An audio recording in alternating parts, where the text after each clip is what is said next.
Thanks everybody for coming. No, it's fine.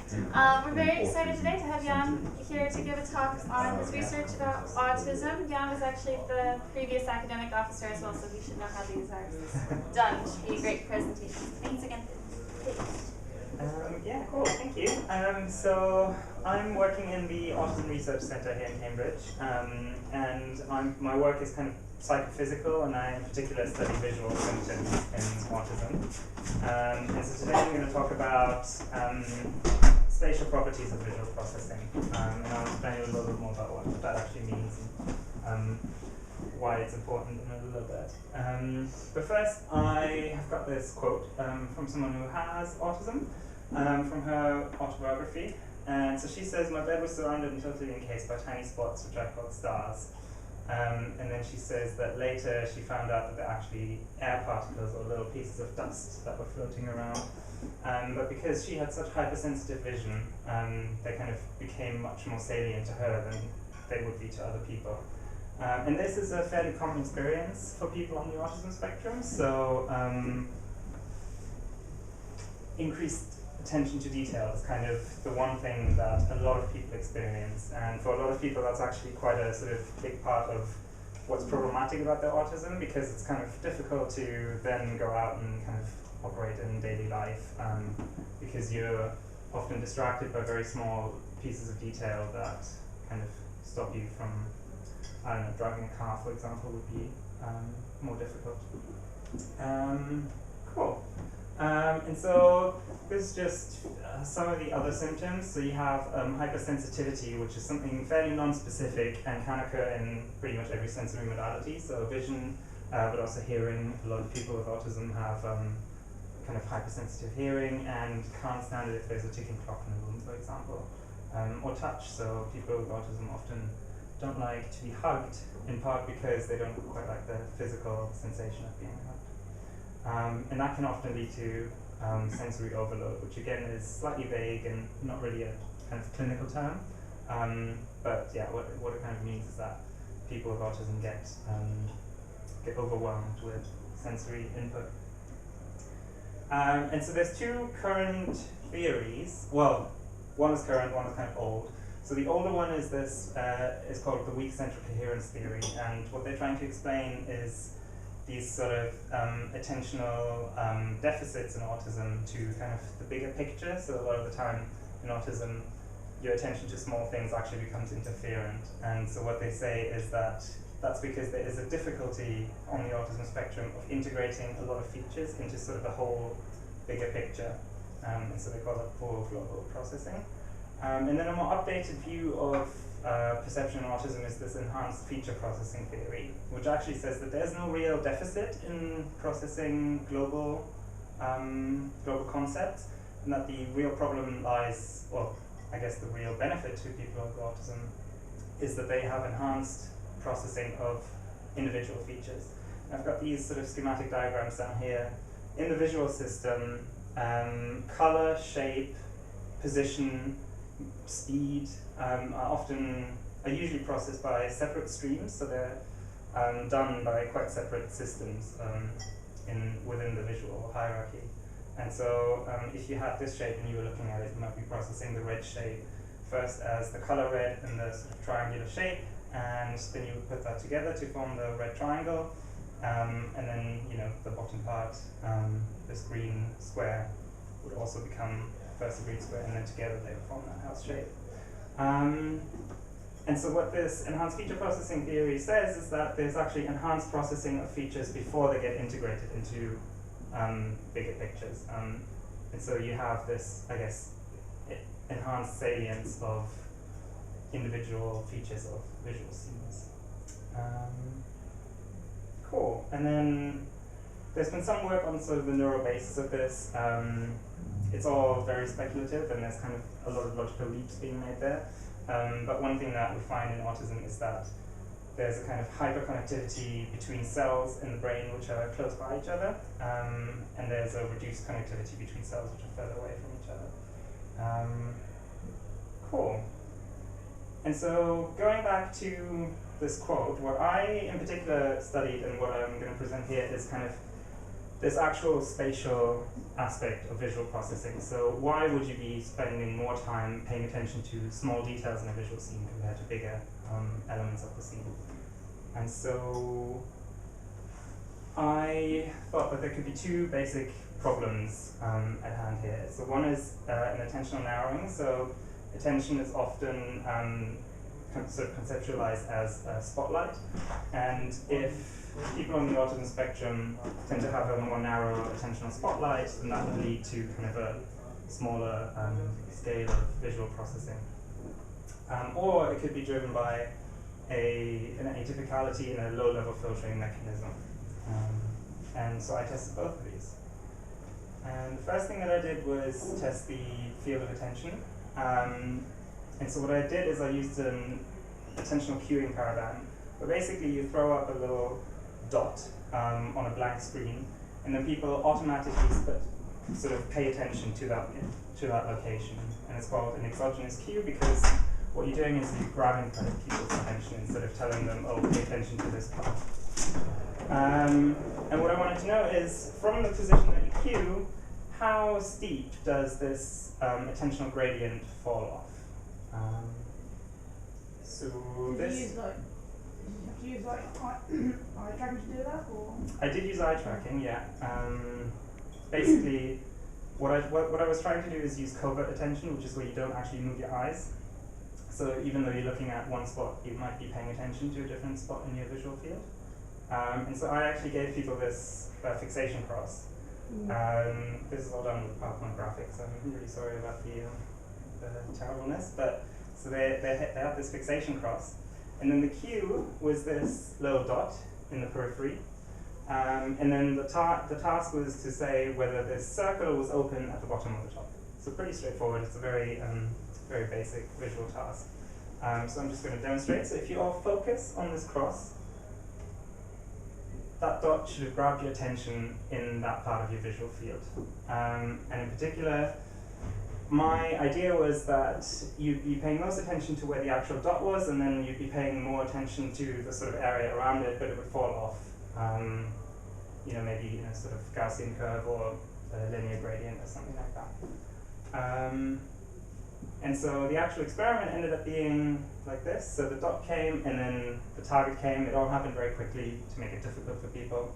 And what I did is I presented this target at different distances. So the dot was always here, and then the target could be at one of three distances. And it could be, on the left, right, top or bottom part of the screen. Did everybody go through all of the different locations, or did each person do it one? Yeah. Okay.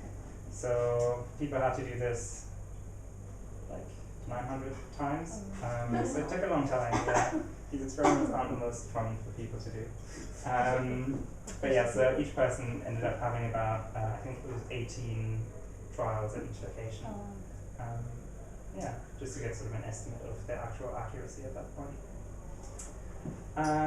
Cool. And so the results ended up being that at the near distance to the cue, people tended to do best. So this is sort of all normalized to an individual's performance. But people tended to do best, and then it fell off the further you went away from this dot. And I guess the most dramatic is in this particular curve, where you kind of end up having a very steep gradient. And what I'm plotting here is on the left side controls. So these are people matched on kind of visual accuracy, intelligence, age, gender, various stuff. And on the right side is people on the autism spectrum. And so what we found is this steeper attentional gradient. So the attention fell off a lot faster in autism compared to controls. What does ISI mean? Oh, so ISI is interstimulus interval. So the other thing we varied in this experiment is the time between the cue and the target presentation, because attention takes a little time to unfold. And so we wanted to check if maybe this attentional deficit or enhancement in autism was only present at certain time points in the kind of attentional development.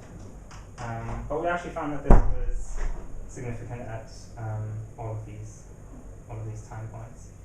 And we also tested people on the autism quotient. So this is kind of how the autism quotient measures autistic traits that are kind of subclinical. So everybody everybody in the world has a certain amount of autistic traits, and this measures where on the autism spectrum you lie. And we found there's a correlation between your gradient of attention and your diagnosis. So that's pretty cool. Sorry, your autistic traits. Cool. So yeah, we ended up finding that there was a steeper attentional spotlight in autism. And then my next experiment was there could also be a difference in low-level filtering mechanisms. So in the visual system, you have a lot of cross-inhibition. So these neurons, in this case, they're coding for sort of straight lines like this, vertical lines, and horizontal lines. They would be inhibiting each other, and there's a lot of cross-inhibition in the visual system in order to filter out irrelevant stimuli. And what I thought was maybe there's also a lack of this cross-inhibition, which would mean that you have these very local, or these very small features which don't get filtered out by this inhibition mechanism. So what I needed is a paradigm which doesn't rely on attention, because we already know that people with autism have a steeper gradient of attention. And what I ended up with is a paradigm called crowding. And crowding happens in your periphery, and it happens all the time. And what happens is if you have a shape in your periphery, but there's other shapes around it, it becomes harder to see that central shape. So if you focus on this red minus sign, then it should be hard for you to tell whether the lines in the center over here are tilted clockwise or counterclockwise. And that's because there's these other sets of lines that are crowding in on this central set of lines. And if you actually focus on this gray plus, then you can tell which way it's tilted a lot more accurately. So it's a thing that develops in your periphery, and it's designed by the visual system to avoid having a kind of overload of information in parts of the visual field that you're not really paying attention to, or that you don't really want to see. And this works for shapes like letters as well. So again, if you focus on the red minus, it should be hard to see which letter is in the middle. Obviously this isn't, you're all sitting at different distances, so it'll be different for everybody. But it actually becomes a lot easier to see when I hide the two letters around it. So if you now focus on the red minus, it should be easier to tell which letter is in the center. And so this demonstrates that there really is kind of inhibition from other shapes around, rather than just you being less acute, or having less acuity in your periphery. Yeah, and so what this relies on is, like I said, this inhibition between these shapes. And so I thought I would do this with people on the autism spectrum. This might look similar to you, but again, I have this fixation cross and then these sets of lines in the middle. And what I asked people to do is tell me whether these were rotated from horizontal clockwise or counterclockwise. And again, they have to do this a ton of times, so it's kind of boring. But what I did is I varied the distance between the target and the flanker. So I had a close distance and a far distance, and I actually had 6 different distance conditions. And again, I wanted to measure the gradient at which this effect falls off with increasing distance. Yeah, okay. And so in this case, I actually found that the two groups performed pretty much exactly the same. So this is normalized for your performance at the closest distance, which is the hardest distance. So by default, everybody has a performance of 1 here. And then your performance gets worse as gets better as we increase the distance between the target and the flanker. And yeah, as you can tell, like, these groups are performing very, very similarly. So yeah, the conclusion from that is that there is an attentional effect that affects the visual processing across space in autism. And there's no effect of crowding, which is a basic limit on conscious perception. So there's no effect of this basic filtering mechanism between the two groups. And so you end up with a conclusion that it's highly likely that it's only attentional, this effect in autism. So people will be paying attention to those little tiny spots of dust in the air because of the attention mechanism and not because of a basic filtering mechanism in the brain. Cool. So that is it. Hope that makes sense. Cool. Are there any questions for Jan? Yeah.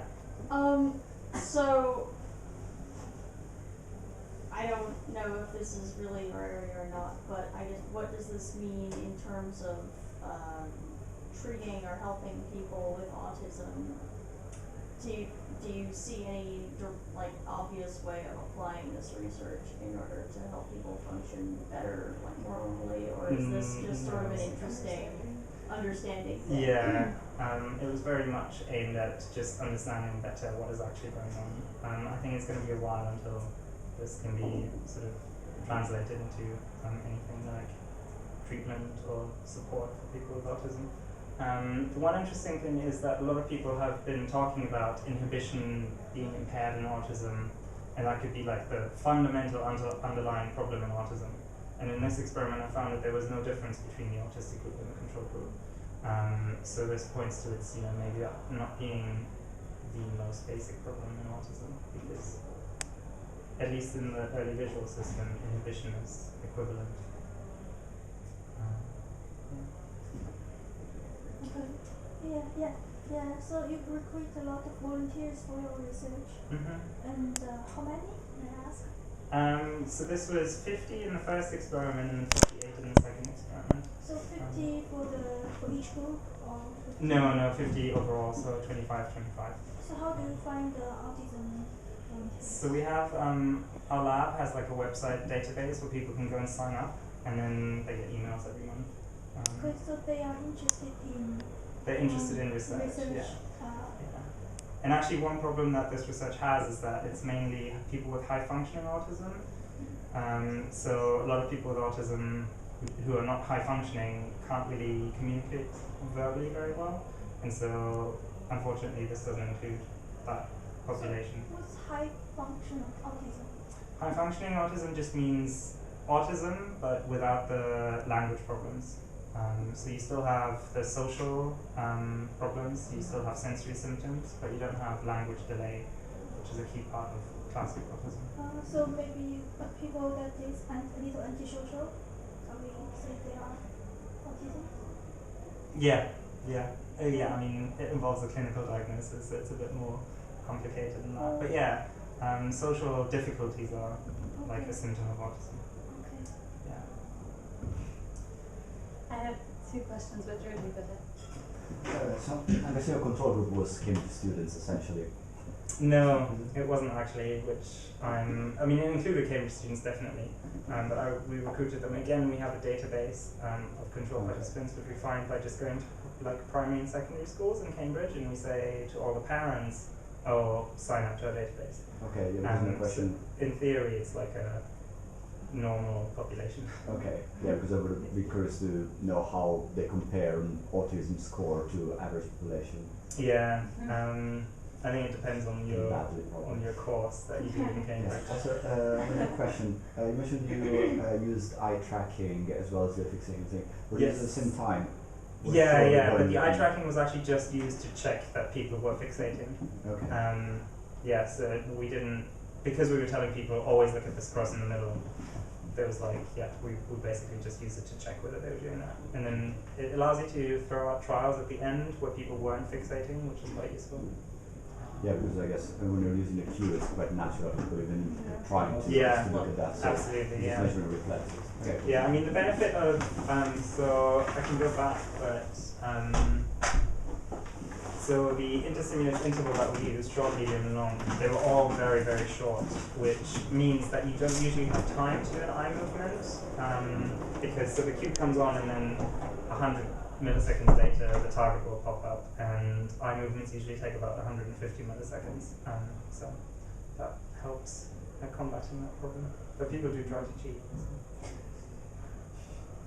I have 2 quick questions. One, is there any difference in performance when what you're looking at is in the right visual field versus the left?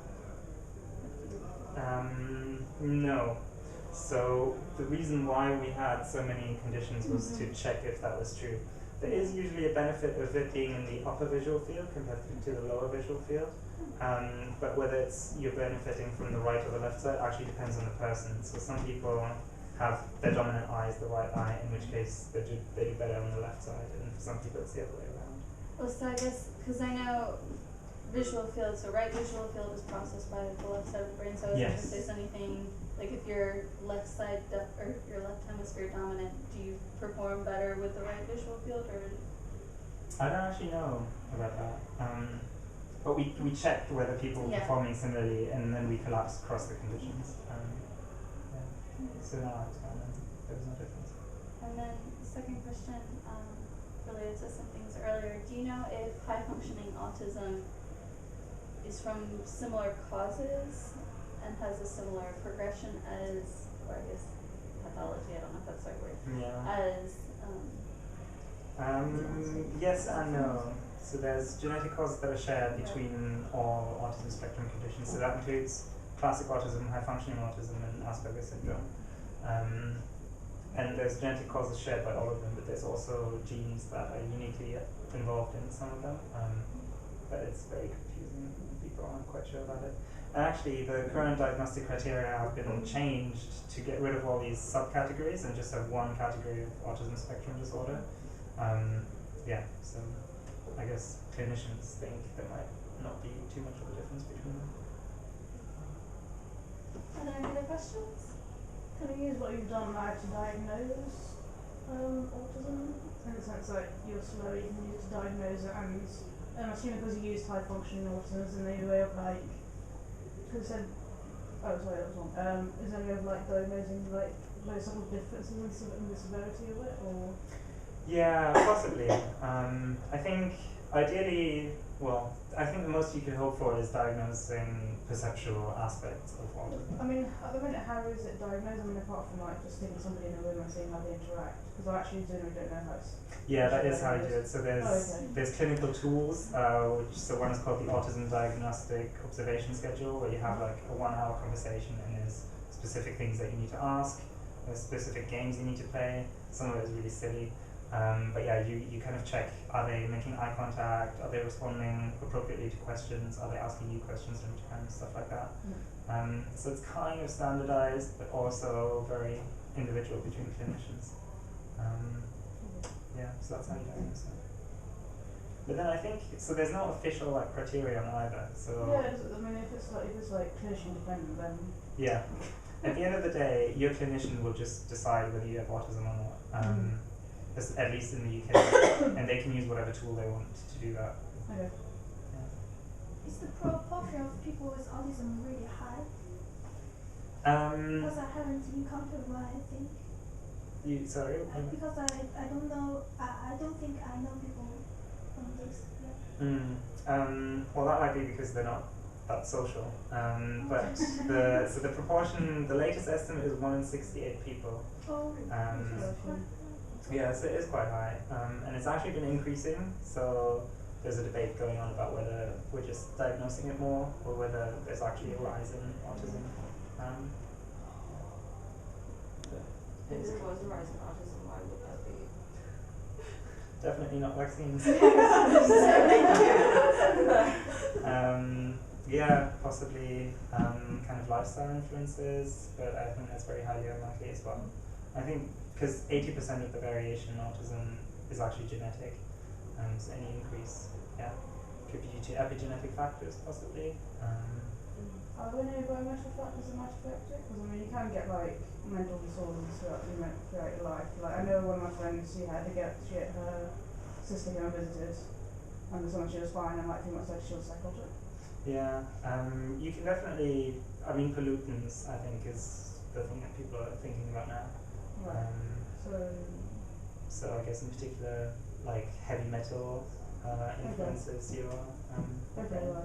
But is that during like gestation, essentially, or is this like heavy metals can give you autism later in life, or? No, I think you have to be exposed to certain stresses during a period of your life that's called the critical period, where your brain is in flux and very plastic. critical period. It's fun. Yeah. One thing that's favored by my supervisor actually is testosterone in the womb and during early life, because autism is more prevalent in men compared to women. Was that to do with the genetics of it? I would doubt it because Saying X, it and would X, be Y. right, but there's very little in the Y chromosome that actually does any. Yeah.